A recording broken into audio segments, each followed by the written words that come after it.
السلام علیکم د ریفلیکشن افغانستان خبري سټډیو ته ستړي مشئ له دې ځای به د هیواد سیمې او نړۍ تازه وروستي خبري مسایل را سره واوري خو په سر کې د مهمو خبرونو سرټکي روسیه د اټومي چاودنو پر وړاندې د مقاومت پناه ځایونه جوړوي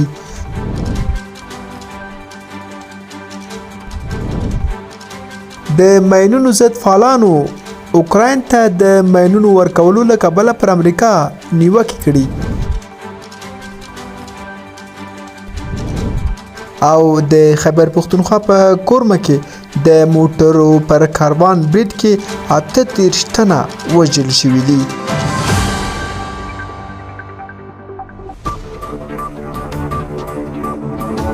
کره معلومات بیلابیل نظرونه او ځانګړي بحثونه موږ پر ورځنیو سیاسي کلتوري اقتصادي چاپیریال اړونده او ورزشي موضوعاتو بحث کوو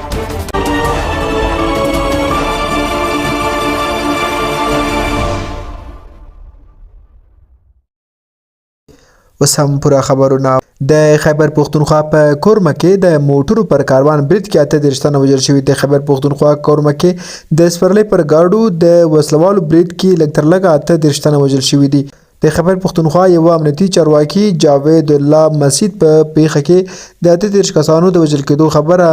منلې ده او په وژل شوو کې 8 مېرمنې هم شامل دي د نوموړي په وینا په دغه برید کې لږ تر لږه 19 کسان ټپیان شوي چې د پیښور او ټل روغتون ته لیږدول شوي دي نورحال د نصرت الله سیال په راپور کې د راپورونو له مخې برید د کورمې په مندورۍ سیمه کې له پیښوره پړی چنار ته پر غځېدلې لار شوی دی د ګاډو له کاروان سره امنیتي ځواکونه هم مل وو د کاروان د امنیت مسؤل وایي موږ 15 شپږ تنه وو هېڅ پوه نه شو چې ډزې له کومه پیل شوي زموږ یو ملګری هم په ډزو کې ټپي شو په سیمه کې یو روغتون خبریالانو ته ویلي چې تر اوسه دوی ته د 33 تنو جسدونه وروړل شوي دي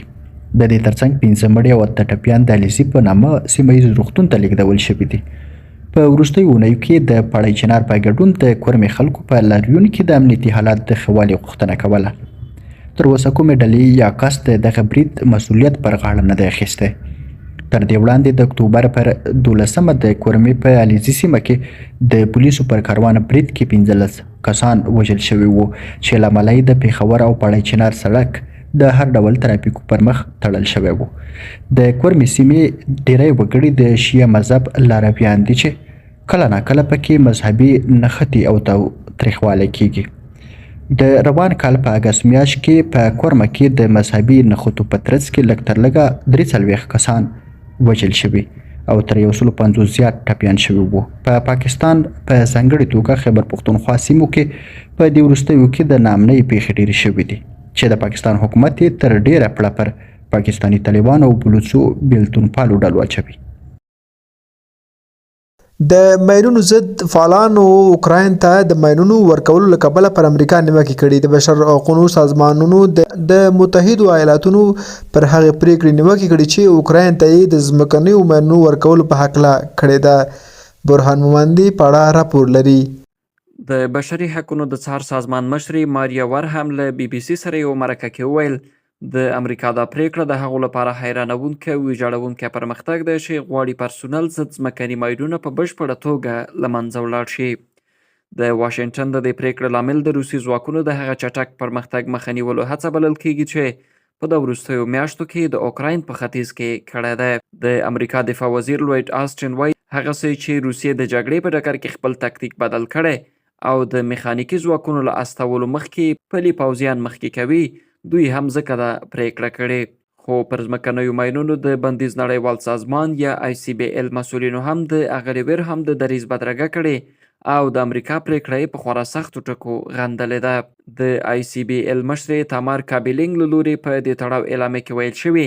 دا وحشتناک او بې تبعیضه وسله پر ملکي خلکو او د دوی پر ژوند ژواک د ناوړه اغېز له کبله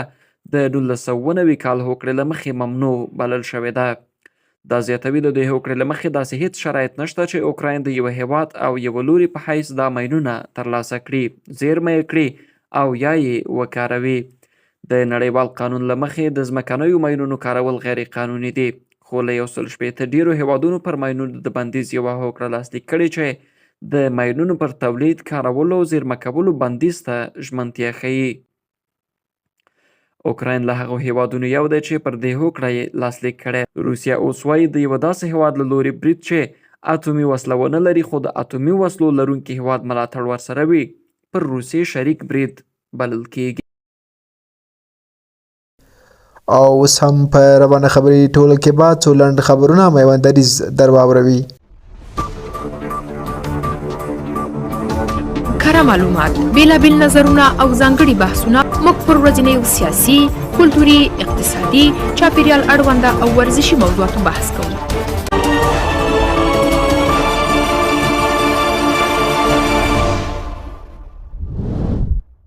سلامونه، ستړي مشئ. د راپورونو له مخې پینټاګون په پام کې لري چې د جو بایډن د حکومت په وروستیو ورځو کې اوکرین ته د 295 میلیونه ډالرو په ارزښت پوځي وسلې ورکړي. په دې وسلو کې ځمکني ماینونه هم شامل دي او په داسې حال کې چې اوکرین ته ورکول کیږي د جګړې د شدت په اړه اندېښنې زیاتې شوې دي. د پروان ولایت ځایي امنیتي مسؤلینو خبره ورکړه چې په دغه ولایت کې د 3 میلیونه امریکایي ډالرو په لګښت د ویلنس فارما تولیدي کارخونه پرانیستل شوې. د یادې کارخونې پرانیست غونډه کې د سرپرست حکومت لوړپوړو چارواکو هم ګډون کړی و. د سرچینې د معلوماتو له مخې په دغه فابریکه کې په مستقیم او غیر مستقیمه ډول 1500 کسانو ته د کار زمینه هم برابر شوې ده. د لغمان ولایت په مرکز مهترلام ښار کې د 2 کانالونو او دغه راز دغه ولایت په قرغیو ولسوالۍ کې د یو سربند جوړولو چارې پیل شوې دي. د یاد ولایت د کرنې اوبو لګولو او مالدارۍ ریاست مسؤلین وایي چې دغه کانالونه او سربند د ملګرو ملتونو د پراختیايي پروګرام په مالي ملاتړ د 14 میلیونه افغانیو په لګښت جوړیږي چې د سیمې کروندګرو ته به ګڼې اسانتیاوې برابرې کړي. د جرمني خبري اژانس ډي پی آی دغه هیواد د بهرنیو چارو وزارت په حواله خبر ورکړی چې په مونیخ، هامبورګ او فرانکفورت کې د ایران کنسلګرۍ په رسمي ډول تړل شوي دي. د سرچینې د معلوماتو له مخې جرمني دغه اقدام د 2 تابعه ایراني او جرمني جمشید شرمحد د اعدام په غبرګون کې کړی دی. د ننګرهار ولایت د امنیه قومندانۍ مسؤلینو ویلي چې د امنیتي ځواکونو له لوري په دغه ولایت کې یو شمېر نظامي وسایط ترمیم او ګټې اخیستنې ته چمتو شوي دي. د سرچینې د معلوماتو له مخې په دغه ترمیم شوو وسایطو کې 2 موټر سایکلونه، یو هموي ټانک او 4 رینجر موټر شامل دي. بل لوري نړیوال بانک په تازه خپاره کړي راپور کې ویلي چې د افغانستان صادرات د روان کال له جنورۍ تر سپټمبر میاشتې پورې د تیر کال همدې مودې په پرتله 14% کم شوي دي. په دغه راپور کې د افغانستان د صادراتو د کمیدو یو لامل د پاکستان لوري د افغانستان پر میوو او زراعتي محصولاتو د مالیاتو زیاتېدل ښودل شوي دي. د روسیې د بیړنیو خدماتو د څېړنې انسټیټیوټ خبر ورکړی چې د داسې ګرځنده پناه ځایونو پر جوړولو کار پیل کړی چې د اټومي چاودنې د ټکانونو او وړانګو په ګډون د بېلابېلو ګواښونو په وړاندې به خوندي وي. د مسؤلینو په خبره هر پناه ځای 48 کسان ساتلی شي. دغه انسټیټیوټ زیاتوي چې دغو پناه ځایونو جوړول د روسیې د اوسیدونکو د خوندیتوب لپاره یو مهم ګام دی. د KUBM پناه ځای کانټیننس ته ورته او دارنګه بیا د 2 برخې لري چې د 450 کسانو لپاره یوه خونه یوه فني برخه لري. روسیې داسې مهال د دغو پناه ځایونو جوړول پیل کړي چې څو ورځې مخکې د امریکا ولسمشر جو بایډن اوکرین ته اجازه ورکړه چې د روسیې په خاوره کې دننه د بریدونو لپاره د امریکا د لرې واټن ویشتونکو مزایلو څخه کار اخیستلی شي. د ملګرو ملتونو د بشري مرستو د همغږۍ دفتر یو چاپ په تازه راپور کې ویلي چې د هرات له زلزلې یو کال وروسته او د ژمي په رانږدې کېدو سره لا هم 25,000 زیانمن شوي کورنۍ له مناسبې سرپناه بې برخې دي. یا دفتر په دې راپور کې پر دغه وضعیت اندېښنه ښودلې. د راپورونو له مخې په تېر یوه کال کې بېلابېلو سازمانونو له زلزله ځپلو سره مرسته وکړه او بیړنی حالت یې کابو کړ. خو لا هم په ژمي کې بیړنۍ اړتیا پر ځای ده او چا له دې وړاندې هم ویلي و چې تیر کال د هرات له 215,000 زلزله ځپلو سره مرستې شوې دي. اخوا په افغانستان کې د ملګرو ملتونو مرستندوی یفتاوي یونما ویلي چې د هرات له زلزله ځپلو سره د نړیوالو مرستو سربیره بیا هم زلزله ځپلي بشرپالو مرستو ته اړتیا لري. وروستۍ خبر دا چې د ټولګټو چارو وزارت خبر ورکړی چې په زابل ولایت کې د 140 میلیون افغانیو په لګښت د یوه پله د بیارغونې چارې بشپړې او ګټې اخیستنې ته وسپارل شو. د یاد وزارت د رسنیز دفتر د معلوماتو له مخې دغه پل چې 50.15 متره اوږدوالی لري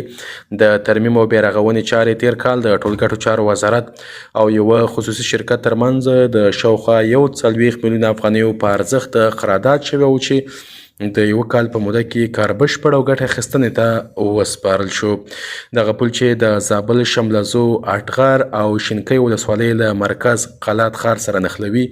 په وروستیو کلونو کې د سیلابونو له امله ویجاړ شوي او د یادو ولسوالیو اوسیدونکي له ستونزو سره مخ کړي وه. دا وه خبرونه.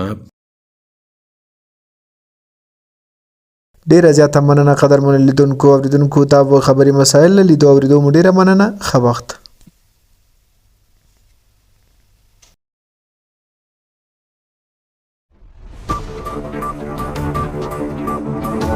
کره معلومات، بیلابیل نظرونه او ځانګړي بحثونه موږ پر ورځنیو سیاسي، کلتوري، اقتصادي، چاپیریال اړونده او ورزشي موضوعاتو بحث کوو.